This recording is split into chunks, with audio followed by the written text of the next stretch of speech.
Hi there, Lindsay here, the Frugal Crafter. Today we're going to draw this leaf with markers in a sketchbook for Sketchbook Sunday. And if you'd like the real-time version of this tutorial, you can find it in Critique Club. I will have a link down below. It is in the September 2020 bonus lesson number 2. So you can find it there if you are a member. If not, you can check it out and see if you'd like to become one.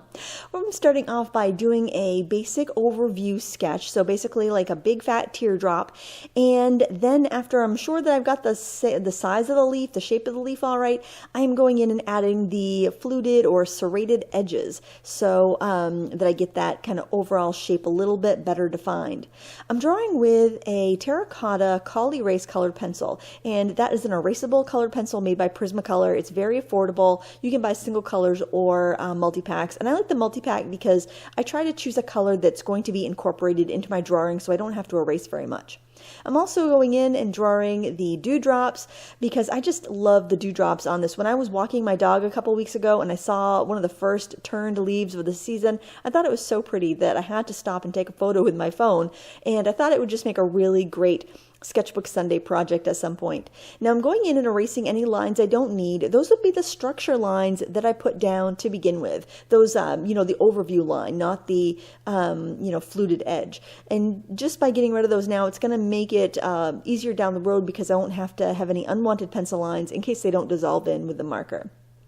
I'm starting off by going in with a very pale peach color, and I am coloring in the drops. I'm also using a really pale yellow and really pale greens to get any of the undertones I see reflected. Now, if you look at the reference photo up in the corner, you can see that the dewdrops look a lot lighter than the base color of the leaf. So that's what I am drawing in. Remember to always draw what you see and color what you see in the values that you see it. Your eyes are not going to steer you wrong as long as you believe the information they're giving you. The markers that I'm using are the Ohuhu dual markers that have the brush tip and the bullet tip, and I have the set of 120, and I will list the colors that I use down below in the video description in case you're interested in, or if you have those markers and you want to match them up. I'm not sure if all those colors are in the smaller sets or not. I think some of the real pale ones are only in the larger set, but as always, use what you have because you probably have markers. If you have a big set of alcohol markers, you probably have something that will work, and if you're using a chisel bullet tip marker, use the chisel tip for any large areas and you'll get a very similar result. There's nothing here you need the brush tips for. I just haven't used them in a while and they are fun to color with. It's just a little bit easier to color with a brush tip marker than it is with a with the chisel tip, but it's, you can get the same results. It's just a different process. And I'm using kind of like a kind of a dull red to get the veining and the stem, and I'm going in with a brown to get the shadowy areas. And you can kind of see from the reference photo, there's that dark patch in the center. Well, right up next to the veins, you get even a darker look. I think it may be where the leaf is turned and it's starting to break down. And I know by putting that dark in now, when I glaze over with reds, oranges, and violets, it's going to give me that rich earth tone that I need. But by putting the darks in now, it's not going to be so severe. And also by getting the darks in this early in the game, it establishes my value range and it makes me braver when I'm going into color the mid values. I find if I go light to dark for the entire duration of a marker piece, then I get very timid when I'm going in with the darks, and it takes me a lot longer because I haven't jumped in with those darks. If you can establish your lightest and darkest values right off the bat, it's going to save you time because you're not going to be guessing about where your values are going to fall. You're going to have that you're going to have those brackets of where your darkest colors are going to be and where your lightest colors are going to be, and then everything else is going to fall within them, and you have your darks and your lights to act as guideposts or to give you a little bit of context to where your other colors are going to go. I also like to get my brightest colors in because I know that when I glaze over with my lighter colors, it will mellow them out a little bit. So even though this orange looks much brighter than what I have in the reference photo, I know that when I go in with my lighter yellows and my lighter peaches, it's going to kind of bleach them out because that's how alcohol markers work. The lighter colors will actually, the alcohol will kind of whoosh in and lighten your colors a little bit when you do light over dark with alcohol markers. And it's just one of those things, the more you practice with them, the better you're going to get. I know people get frustrated when when they're using markers and it's taking them a long time and they're not getting the blending or the results that they want, markers have a steep learning curve. I think alcohol markers have a higher, steeper learning curve than any other art media, but it's so fun and it's so satisfying when you color something that you really like with the alcohol markers.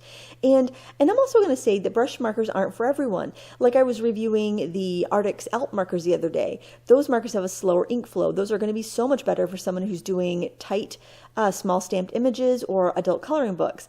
The brush markers are so much better for someone that's doing a larger drawing where they want to go in a very painterly fashion. Now, yes, you can use a chisel tip on any of those bullet and chisel markers and get the similar effect to the brush tips, but you don't have that really fine, hard tip to get into those tight areas that might be useful for you. So I would suggest, if you're considering buying markers, that you look at reviews and look at reviews from different people so that you can, especially people that have a style similar to yours that do projects similar to yours. So if you're a stamper, if you only rubber stamp, you should be looking at look at the marker reviews from different artists, but also look for ones that specialize in rubber stamping, because they're probably doing the projects you're going to do, and they're going to have some advice for you that, if I'm looking at markers, I'm looking at ones that I can use for everything. But if someone just does adult coloring books or just does stamping or just does sketching, they're going to have different requirements. So it just doesn't hurt to get extra opinions for, when you're going to spend a chunk of money. I think this set of 120 brush markers is around $100.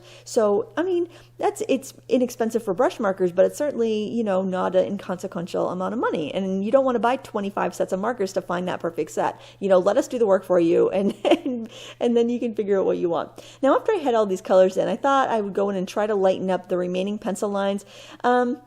It didn't erase that well, but it did erase anything that was over the edge. And I had a smear, or I had some ink that bled out of my stem, and I just erased it with a chisel tip of my colorless blender marker. So that's a great thing you can do with those colorless blending markers. Remember how I said the light markers kind of bleach out the dark markers? Well, if you get outside the lines, you can take that clear colorless blender marker. It's really not a blender. It's really more of an eraser or a highlighter. Go in there with that chisel tip and color up towards the line you want to keep. Color over the mistake, and you're going to try to push it back into where it belongs, and you can bleach it out in most cases, and if not, you can touch it up with a white gel pen if you have a white background. And if you have a colored background, you probably will be able to just go over it with whatever color you're using, and it won't even be noticeable.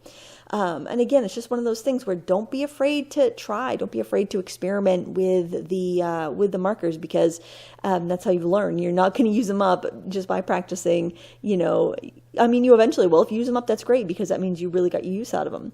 Now here you can see by adding that darker yellow, it's really making the dewdrops have a little more depth. It's almost acting like a cast shadow on some of them, and it's building up a richness. And it's also bridging those really bright colors to the paler yellow. So, you need all those tones, and that you need to layer up to get that richness of color. I would suggest that if you are looking to buy alcohol markers, there's a couple ways you can do it. The lighter tones are going to be probably the most versatile for you, because you can keep layering up lighter tones and get a darker tone, but if your tone is really dark, it's very hard to blend it out to light. So I would suggest getting those lighter tones. Now, when I began coloring with markers, there weren't so many options available. So what I did was I started with a set of, I think it was Bic Markets from Sam's Club. It was a set of 36, and they were all pretty vivid colors. And then a couple at a time, I would buy really pale tones in Prismacolors, because that's what my local art store had. And I built up my collection of the lighter tone Prismacolors, and I would just use them with my brighter tone Bic Markets, and that worked pretty well. The tips were nicer on the Prismacolor, obviously, than the Bic Markets, but it gave me a good collection to work with. And then I could replace, as I ran my Bic Markets dry, I would replace it with a Prismacolor or a Pro Marker or whatever I could find locally at shops that I could buy one by one, because marker sets from the big name brands are very expensive. To get a big set of Copics is quite pricey. A while after that, I received some Copics for I think it was Valentine's Day, for my mom, and that was really awesome to have a brush tip. But I was already used to using the chisel nib and the bullet nib, so I had to become proficient in those because that's what I started with. And, you know, building your collection slowly, getting those light colors, if you can get an inexpensive pack of the brights and then build in with the lights, you can really get a lot done. But nowadays, there are so many less expensive brands that you can find and get a big set for what it would cost you for a handful of Copics that I would say if you can do it, that's a wonderful way to get going in markers, and that way you don't have to, you know, wait so long to build up a collection that would be really useful to you. Now here I'm layering some different grays to get the tone that I want. I wanted kind of like I wanted kind of a bluish gray shadow, but the blue gray was just too blue, so then I layered up a couple of the cool grays to get the tone that I wanted. And for the lighter shadow under the leaf, I just used I think it was a cool gray 2, or maybe no, you know what? It was a cool gray 00, and I just kind of flicked it on there because I wanted it very soft because the stem was up in the air a little bit more. So I did have to go by my knowledge of shading and because I've drawn a lot of leaves just sitting on a white piece of paper, so I have an idea of how the shading would go. So you just grab from your previous knowledge when you're doing stuff like that, like taking a reference photo but putting it in a different setting. Because I didn't think those rocks were really going to add to my sketch, so I just, you know, I did my own thing. The more you draw, guys, the more you observe, the better you're going to get at that. So don't fret if you're new and you're like, how did you know where the shadow would go? You will get there. You just observe and draw what you see and you will get there. You don't need to know any gimmicks. You just need to trust your eyes and not what you think you see. Trust what you actually see.